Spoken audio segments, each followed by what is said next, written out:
Well, let me just name the tension. I think we could probably say it's the tension that we have to embrace and learn to live with, the tension of precision and connection. And we don't want to sacrifice one on the altar of the other. Right. I think if I'm in danger of elevating one, it would be precision over connection, because I do use a full manuscript. I think I'm growing and being less tied to it. People tell me that it doesn't seem like I'm reading.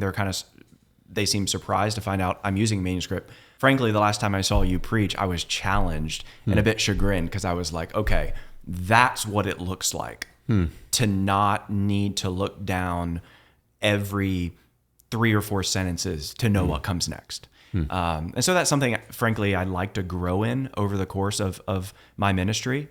Maybe getting to the point where it's like, okay, I can look down and just kind of say the next paragraph. And then more than that, I don't feel beholden to using a manuscript, but it does help me when I write myself clear, I feel like I'm able to not be bloated in what I say. I agree. I have taught extemporaneously before in a Sunday school context, and it's actually pretty exhilarating. I loved doing it, but it was a lower stakes environment. I had the freedom to be redundant and I didn't, go on rabbit trails, which I just don't think serves people, at least at this stage in my preaching life. Agree.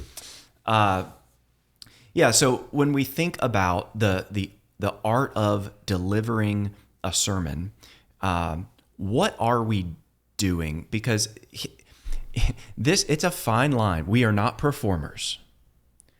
And yet, when you don't deliver a sermon well, you can actually become distracting. So, of course, you can be distracting by being theatrical and ostentatious in the pulpit, but you can also be distracting by being stiff and rigid and boring.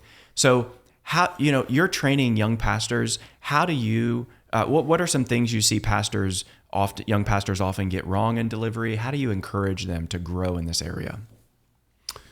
Boy, that's a huge area. One thing is, I think we have to be clear what we are. And I think you use the word messenger. I think that we are messengers.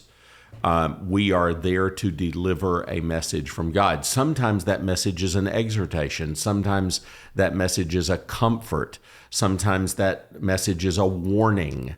There are all sorts of messages that God has for His people in the Word. Fundamentally, we're messengers, and we want to do a good job both of conveying, you're talking about precision, exactly what God said and the importance of it. The meaning and the mood of the passage, because that's going to vary. And so you've got to pay attention to both of those things. Yeah, I agree. And by the way, just listening to different really good preachers is a help to me. If you made me list my top 5 or 10 preachers, one of the things that you would say about them is, wow, they don't all preach alike. And I'd say, yeah, that's right.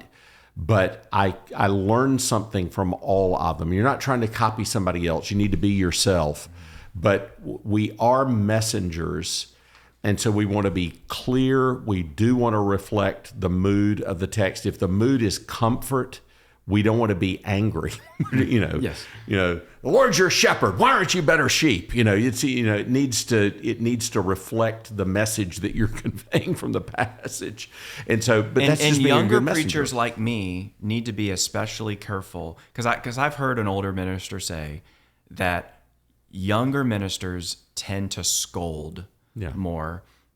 And he has learned that you can accomplish 80% of what you want to through encouragement. Yes. Not scolding. Yep. I've heard the same statement, and it really has lodged in my mind that older ministers will learn that they can get more out of their congregation from encouragement than they can from admonition or even exhortation. Mm-hmm. And again, but life experience plays into that, Matt. And my message to guys is be patient with yourself. There will be things that you can do when you're 60 that you can't do when you're 30, because you have some life credibility because of the things that you've gone through that allows you to gently say some things that when you're 30, you may feel like you need to thump them more, they know you've got the scars and they know you've been through the wars, and you can lean over and say, I can attest to you that this is true.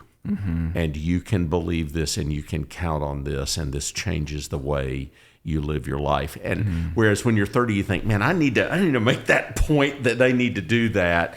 And the old guy, he's been there, he's been through the wars. He can say that in a more consoling sort of way and still get across the exhortation that's underneath it.